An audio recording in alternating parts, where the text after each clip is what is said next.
মই আজি আপোনালোকৰ ওচৰলৈ এটা ইণ্টাৰেষ্টিং টপিকছ লৈ আহিছোঁ যে এই ইণ্টাৰেষ্টিং টপিকটো হ'ল যে ৰেমক আমি কেনেকৈ ৰিপেয়াৰ কৰিব পাৰি তাৰ বিষয়ে জনাবলৈ এই ভিডিঅ'টো আপোনালোকৰ সৈতে লৈ আহিছোঁ।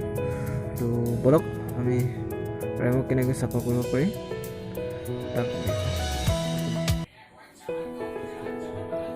প্ৰথমতে আপুনি এটা টুথব্ৰাছ লৈ ল'ব। টুথব্ৰাছেৰে আপুনি ইয়াক লাহে লাহেকৈ চাফ কৰি দিব।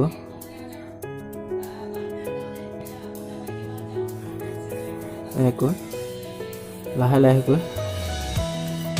জোৰকৈ মানে চাফা কৰিলে প্ৰেছাৰ দিলে আপোনাৰ ৰেমৰ কম্পনেণ্টটো বেয়া হৈ যোৱাৰ সম্ভাৱনা আছে। সেইটো কাৰণে আপুনি ইয়াক মানে অলপ প্ৰেছাৰ নিদিয়াকৈ চাফা কৰিব। এনেকৈ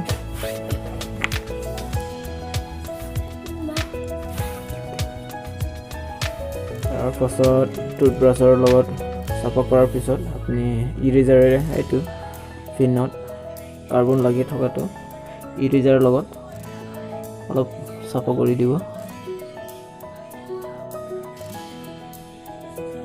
এনেকৈ দুইফালেও চাফা কৰি দিব।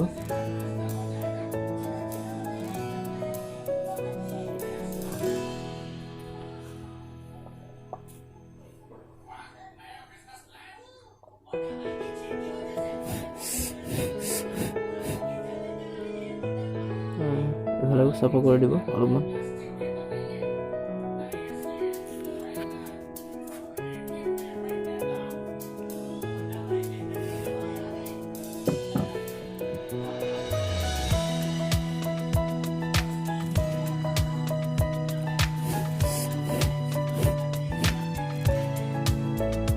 চাফা কৰি দিয়াৰ পিছত আপুনি ইয়াক মাদাৰবোৰ্ডত লগাই চাব।